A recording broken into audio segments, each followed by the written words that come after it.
Almost 107 years ago, in December 1913, British-born Arthur Wynne introduced to the world what we call today the crossword.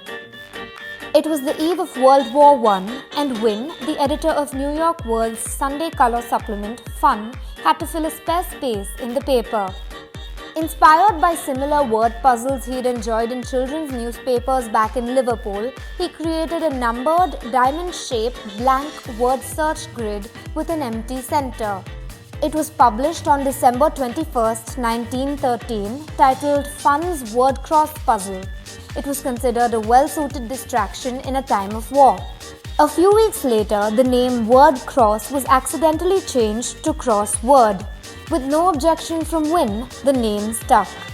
The crossword became so popular in the 1920s that there were crossword-patterned stockings, crossword-themed musicals and books, comic strips like Crossword Cal, crossword dances, and even a song called Crossword Mama You Puzzle Me, But Papa's Gonna Figure You Out by Frank Crumit. 11 years after its inception, in 1924, Richard Simon and M. Lincoln Schuster printed a collection of crosswords which became the first crossword puzzle book. The untested and decidedly non-literary format worried the publishing house, so instead of printing it under Simon & Schuster, they used the pseudonym Plaza Publishing, but the book turned out to be a success. By the mid-1920s, crosswords were being published in most of the leading American newspapers, but some, like New York Times, refused to print them throughout the 1920s and 1930s, calling them a passing fad. But after the 1941 military strike against the US naval base at Pearl Harbor, New York Times gave in and was the last of the major metropolitan newspapers to offer the crossword. Margaret Petherbridge Farrar, who was Wynne's secretary at New York World, wrote to the Times publisher Arthur Hayes Sulzberger, "I don't think I have to sell you on the increased demand for this type of pastime in an increasingly worried world. You can't think of your troubles while solving a crossword."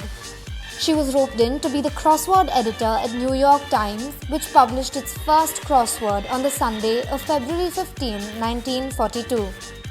The first crossword, made up entirely of cryptic clues, appeared in 1925 in the Saturday Westminster Gazette and was said to be the world's toughest puzzle challenge.